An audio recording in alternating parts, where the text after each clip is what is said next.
Right, so today we're going to be replacing the bottom lip on this Evo with a carbon fibre one, which is like an MR replica. This is an FQ300, so we're going to make it look like an FR with a carbon front lip. It just makes it look a little bit more aggressive because it comes out a little bit more on the sides and a little bit more on the front. It just sticks out a little bit more. Plus it's carbon, everyone likes carbon. So I've never removed one of these before, but it can't be that hard. It's going to be bolts and it's going to be clips possibly. So let's get the bonnet open and we'll get the top row off above the headlamp panel. Get them off first, and we'll have a look inside the wheel arches and see what we need to remove from there. So the first thing we have to remove is this coolant panel, I think they're called. I don't think this is a standard part obviously, so because if you look there, there's one bolt there, but I can't see anything else. Well, there's one there, but I don't know if there's any more under here, so I'll remove this first, and then get these clips out anyway. And we'll see if there's any more bolts behind there. I'm not sure if there is or not. I can't actually see, unfortunately, because there might be a couple more in there, and there's not one there. There is. Yeah, so I do need to be behind this, so flathead screwdriver. We'll get these out and keep it out. Just the radiator brackets. Get them out. So I'll just use a flathead to get these out. Should come out easy enough. I've got spares. They're dead cheap to buy if they don't come out easy enough, but you just get a bag of them off eBay. It's just generic things. Just be careful you don't scratch your carbon. That one there is a bit different. You have to push the centre down slightly and then lift it up like that. Sometimes these aren't as reusable because you lose the centre bit, but I managed to save that one. Right, so with that out of the way, you can see we've got one bolt there. That's a clip, that's a clip, and that's a bolt. And that's all there is on the top of here, and that should be that off. And I can't see anything else, so we'll get all of them out. 10 mils there, and then we just need to look. I don't think there's an under tray on these, I'm not sure. It might be, might not be. Yeah, it looks like there's a little piece there. See it there, so that's connected. There's one there, so we might have to jack this up as well. We've started. Yes, we've got an under tray to remove as well. Well, bolts for it or clips for it. You can see one of them there. So we're just going to try it. There we are. There. So we're just going to take all these out that we can see, and hopefully that'll separate the under tray from the bumper. There's a few along the way. I think there's about 6 looking at this, and then we need to get into the wheel arches after that, and then we can get the sides of the bumpers off. So there you can see there it's actually been cut for some reason for the intercooler. Don't really know why, but it has.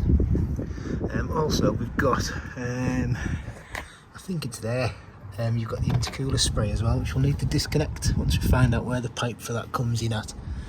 We want it in the side. It's obviously just teed in, so we need to look at that once we, hopefully when we pull the bumper off slightly, we'll be able to get to that. I've no idea where it is. Yeah, there's quite a few clips to separate this. There's one there, one there, one there, one there, one there, one there, one there, one there, and one in the corner. So I've actually jacked it up to go underneath, which makes it a bit easier for me. So once you've separated that from that, it's just the sides to come off, and then the bumper should come off easy enough with a bit of luck. But we'll find out, no doubt. So now looking in the wheel arch, we've got 2 there. So that's holding the inner trim on, and there's a little bolt up there. See that there? It's a bit of a crap bolt. I'll see if I've got one I can replace it with. It's either an 8 or a 10, possibly a 10. See if I've got something I can replace that with. It doesn't look like a very good bolt. Then we'll get that off, and that should be this side off, and then repeat for the other side obviously, and that's the bumper off. So once you've got that bolt out, you just kind of need to pull it. And you can see that it's got that little pop clip thing there, and it'll locate in the back of there with like a little clip. You need to be very careful doing that, and then hopefully we've got everything else off. Feels like we have. Feels like it's going to come. So there's nothing else holding that in.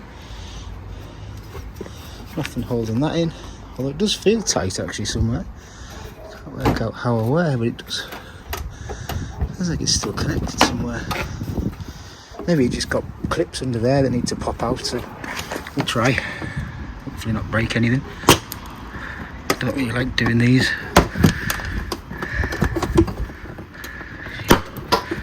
There you go. Right, so we've got so far, and then let's have a look at this, why this isn't coming off. So you got this little cover there, got a bolt behind there you need to take off. It also involves removing your number plate. You can see you've got your other one that's down there. These ones just hold your number plate carrier on, so ignore them. It's that little one that's through there, and that there should be the bumper off. So I'll get on with this and then we'll try not to break the bumper. Yeah, so once those two are out, your bumper will come off. Try and be careful when it gets some underneath as you pull it off, because this is your intercooler spray pipe. It's just a bit of vacuum hose and you'll only be snapping that. So there's a T-piece I've just found down there, which obviously takes it to each side. So I'm just going to remove that from there, and then that is our bumper off. And then we can take it in the house and have a look at this front splitter. Right, so to get the original front lip, because it is actually separate, we need to remove the screws that hold it in first. So these don't look like they're in the best condition. Hopefully they'll come out okay. So there's one there, you've got them all the way along there, as you can see. Quite a few of them. One missing. Yeah, so we'll remove all those, and then that should remove that part from the bottom of the bumper. And that then will allow us to fit our carbon part. We'll obviously fit it and do it in the house, because we need to stick it on as well. It's got to be bonded on. But yeah, so we get these out, Phillips screwdriver. I might use the drill actually, just to make it a bit easier. And then that'll remove that bit. So that's that piece off. Now, the new one doesn't have these clips that go on there, and it's like a solid block. I'll show you anyway. So this is where you have to stick it on with tiger seal. But I'm assuming it's got marks for all these original screw holes in it. I've not really looked at it too much, but hopefully it does. But yes, that's that bumper off, and the splitter off. Now we're going to put this in the garage for safety. We've brought the bumper into the house because I think the cat wanted to see what was going on. So what we've done is, I couldn't quite get the splitter to line up properly, so I've removed this support bar, which should allow a little bit more flex in there. I'll then reattach that at a later date, because that just sort of stopped that flexing slightly, which meant when I needed to pull the bumper in a tiny bit to get the splitter on, because it actually tucks over the edges there, I couldn't get it to work. So I figure remove that slightly, it'll allow a bit more flex, hopefully it'll work.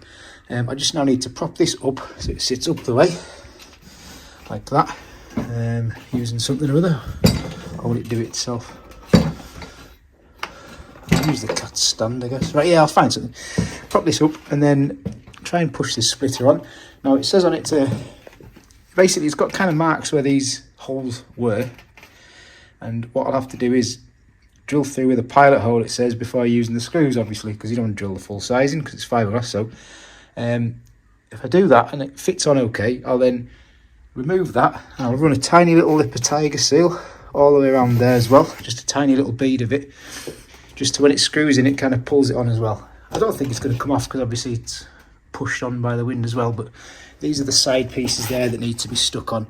You can see like the gap there, it's got like a flat piece on the new splitter, but also the two original holes there. I should be able to get the bolts back through for at least the end ones anyway, because it's quite deep and the bolts are quite shallow, so it's not really going to cause any problem. So I'll probably screw it as well, and that'll be it, fitted, and I can put it back on the car, hopefully. Let's see if I can get this splitter to actually fit on first, because it's quite annoying that it doesn't, because it's supposed to be an amazing fit. What do you reckon? You're not convinced? Not convinced. Yeah, it's supposed to be a dead easy direct fit, one of the best ones that you can get, allegedly. Typically, it's not. Right, so I've figured out why I was having such a fight. That's fine. Spot on, no problems. Great, all good, all good. Not so good. Yeah, that's not the same at all. So whatever company this was, obviously they will hopefully sort this out for me, because there's nothing I can do with that. That's perfectly done, that's fine, that fits great, but as soon as you get round to here, something's gone wrong. And that moulding is just, that ain't right, that ain't following that bumper at all, like. So that's why I really struggled to get on. I actually managed to make it sort of fit, but it's not quite right, because it sticks out at there, because it can't follow that corner properly, because it's kind of touching in there, and that's the whole problem I've been having, trying to get it to fit. So unfortunately, I've just kind of wasted a few hours doing this, so I'm going to have to put it back to how it was, and message the company and say, can you sort that out, please?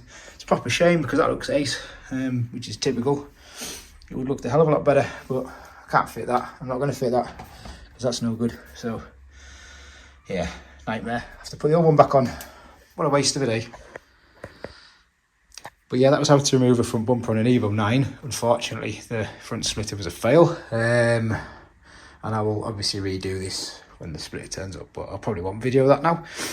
So yeah, so pretty straightforward to remove the bumper, and if you watch the video in reverse, that's how to refit your bumper. So that's pretty cool. Kind of sorry that the actual splitter didn't get fitted in the car. Didn't look that bit more better with some more knob rack, but there you go. Even the cat's not happy about it. Definitely not happy about it. But anyway, hopefully the company will sort this out quickly for me, but I've tried to message them. They're currently out of office typically, so I might not get a response for a while, which hopefully doesn't mean I've wasted a lot of money. But there you go. Let's hope this gets resolved.